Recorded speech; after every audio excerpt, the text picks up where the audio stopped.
Hey you guys, it's your girl Uzo, and this is Uzo BE Living, a vlog where I talk about my experiences living in Belgium. Today, I have a surprise for you guys. If you remember, I said this year I'm going to be bringing different people to talk about their experiences in Belgium, studying, living, working, and all sorts of things. So I have a guest, and he's going to be sharing his experiences studying here, looking for work, social life, and so many other random stuff. So stay tuned. You're going to enjoy this conversation, I promise.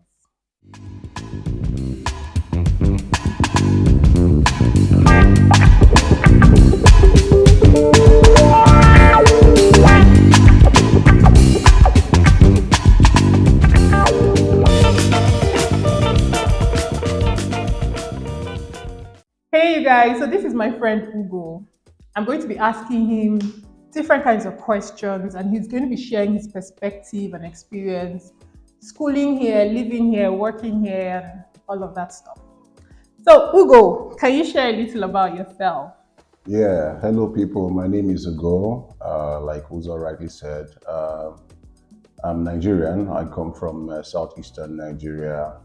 I'm an epidemiologist by training, and I'm currently residing in Belgium. I came to Belgium for studies. Okay, so I have a question for you.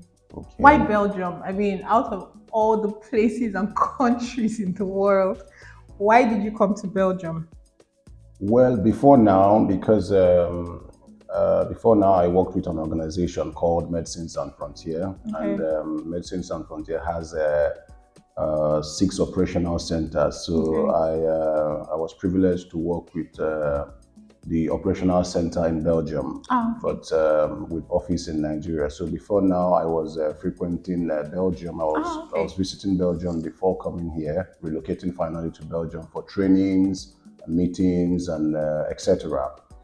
So when I came, I heard about my institution, Institute of Tropical Medicine, and I saw that they had some specialized trainings. And because I saw that the trainings interested me, and there were areas where I wanted to develop in public health, I Okay. chose to apply. So I did a first application. I got a fellowship, a Okay. scholarship, a 1 month fellowship, which Oh. was funded actually to Oh, and okay. fro Nigeria, air Okay. ticket, Oh, everything funded nice. with stipend. And in Belgium, during the fellowship, I asked a couple of questions and I saw that I could come back again. Mm. So I further went on to apply again for a longer term studies, and Okay. luckily I got it. All Oh. also fully funded. Oh. So, Okay. and it's not that I didn't find the admissions or scholarship Yeah. elsewhere, but I found the culture of Belgium really interesting and nice. They Oh. were quite receptive, and maybe because I had worked with people from Ah. Belgium, I had some level of interaction with them, and they, made me see the good side of Belgium. And when I came, I mean, um, my expectations were actually met. Ah, okay, okay. So we're going to come back to you loving the culture of Belgium in a minute. Thank But you. I want to ask you something. So, of course, this studies you did is probably your third or fourth degree. How did you find studying here? Like, what were your highs, lows? Were your expectations met? What surprised you the most about studying here? Yeah. Coming from Nigeria, the academic system here in Belgium is really very different. I have studied a lot all my life. However, I find academics in Belgium a bit intense. Okay. I don't know if it's because I came in for an advanced master's. I Oh, already had a master's from the University of Ibadan before coming here, a master's in public health, but with a focus on field epidemiology. okay. So the master's I did here was a 10 months master's, and very intense. It was on a master's of science in public health, but with focus on health, orientation, health systems, and disease control. It was really intense compared to what is obtainable in Nigeria. It's entirely different. We had a lot of materials to our disposal.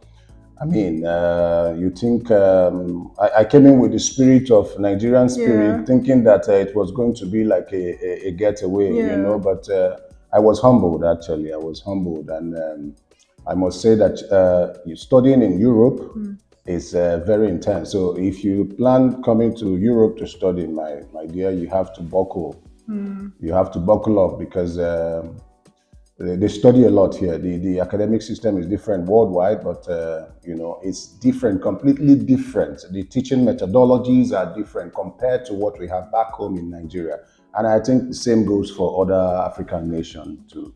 Okay, okay. So I'm going to go back to what you talked about earlier about coming here on scholarship and stuff. So, how difficult, how easy was it for you to get a scholarship, and what were the things like you sort of needed to be able to prove to be able to get that scholarship?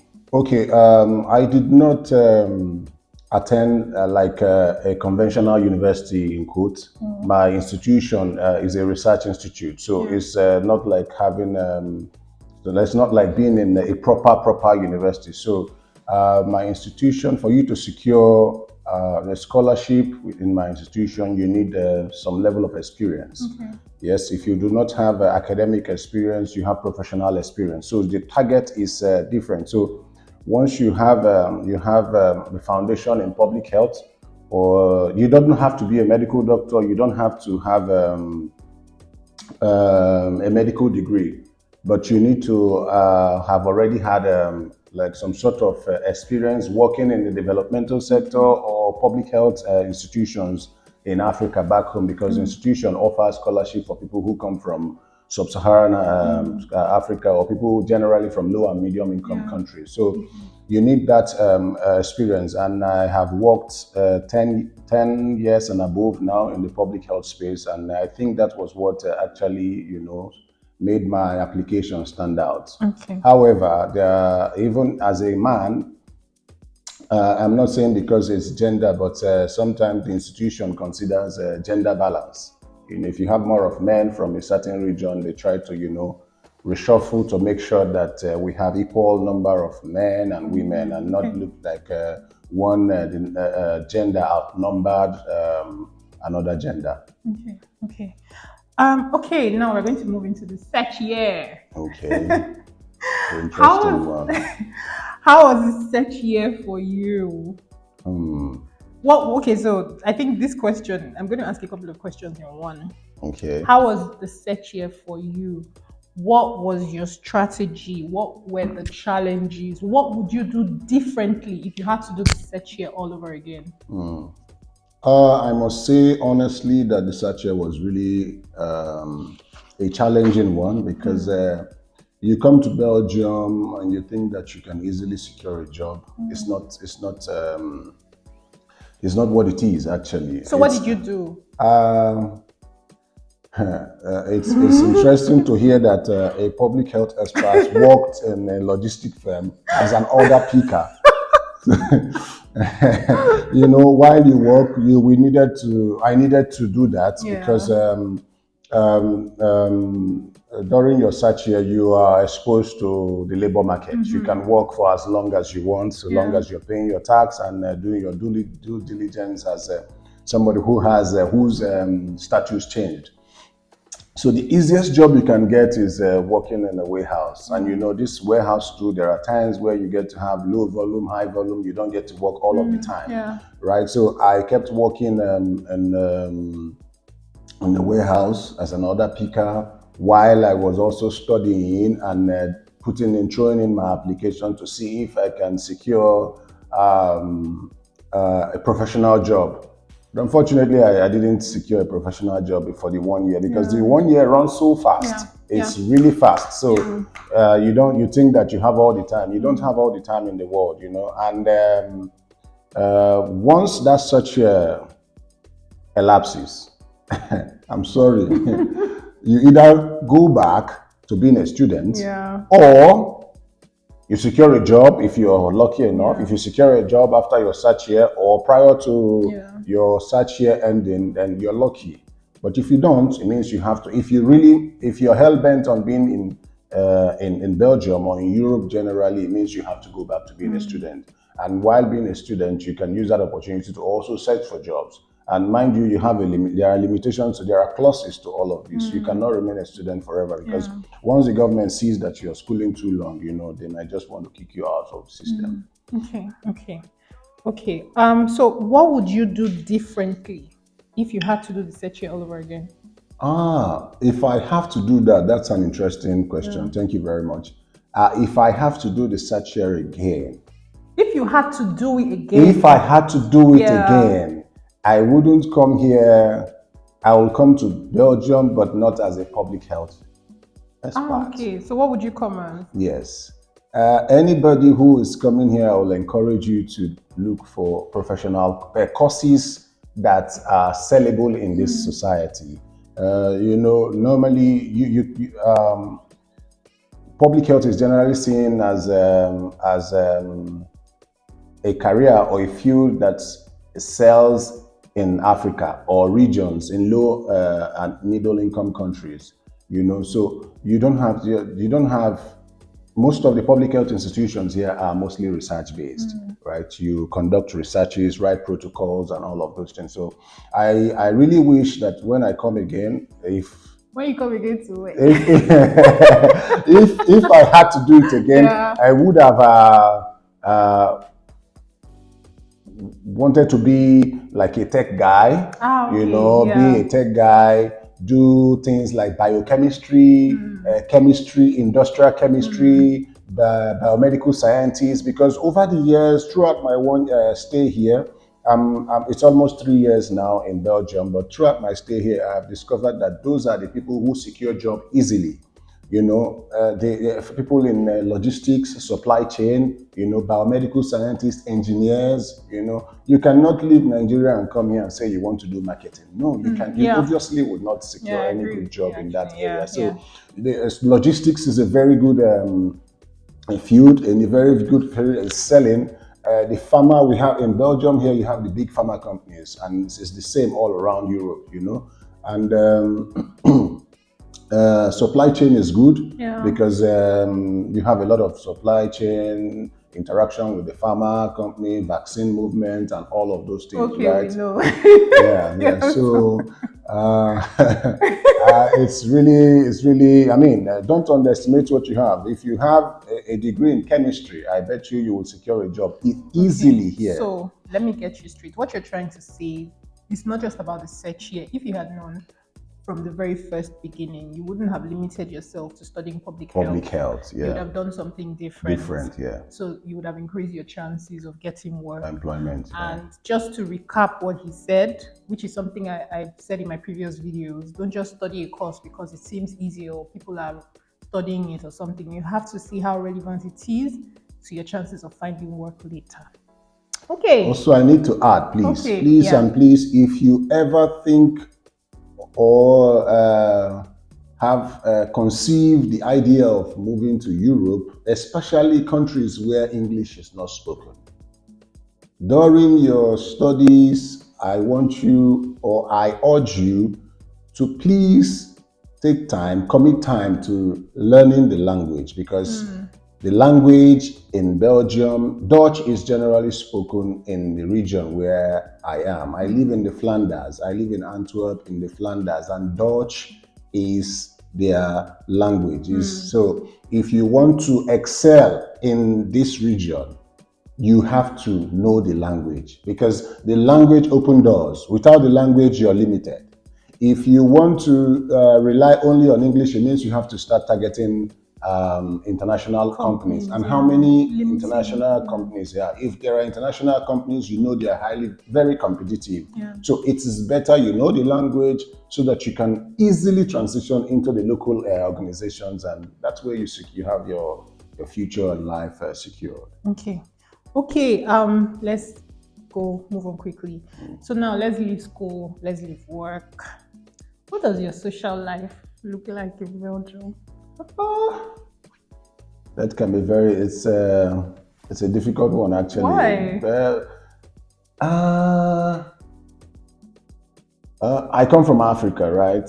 I am very spontaneous. I integrate easily amongst people, but sometimes also just takes me back to understanding the language because generally people from in this society in this part of the world speak their language.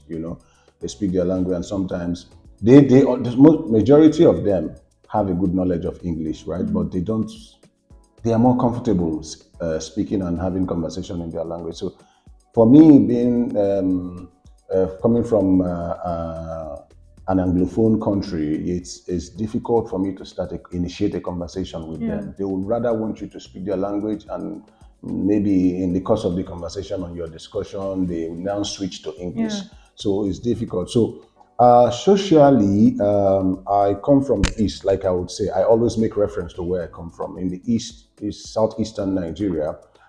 It's expected that when you find yourself or you go to a new region or location, you try to identify with people from your place. So what I did when I landed in touched base in Belgium was to, write, search for the Igbo community. So what I did was I wrote an email to the Igbo Union. So I got a response from them, and from them is history. I have been attending their meetings, attending their social events, attending every of their gatherings. From the Igbo Union, Igbo Union is an umbrella where other southeastern states, stay. So from the Igbo Union, I managed to identify also people from Anambra State, where I come from, and another support system socially is my church. I attended this. When I first came, I used to attend church on Sundays on Saturdays, because Saturdays were days when they speak English at the Catholic church where I attend at the cathedral. And on Sundays, I stay in my hostel. I'm like, oh, did I go to church at all? So I had that feeling that I didn't go to church. So somehow through the Igbo community, I met somebody who was attending the Catholic Church that had a congregation of people from Nigeria, Cameroon, Congo, and the like. So that was how I got to know this church, and from there I started to attend the church. And since then, the church organizes all kinds of activity, birthday events, men events, children events, and so whenever I don't go to church, and they don't find me in church, they check on me, so. And I've also got a couple of friends, who I interact with. They're also Nigerians in my shoes, right? They don't have people they interact with, so we sort of built a network of community, small number of persons, but meaningful. We're able to impact each other and support one another when things go south. Okay. Okay. So, I'm going Yes. to put you on the spot now, Okay. and I'm going to ask you, what's your least favorite thing about Belgium? Ah. Okay, okay. Let me back up a bit. What is your favorite thing about Belgium? The my most favorite thing about Belgium is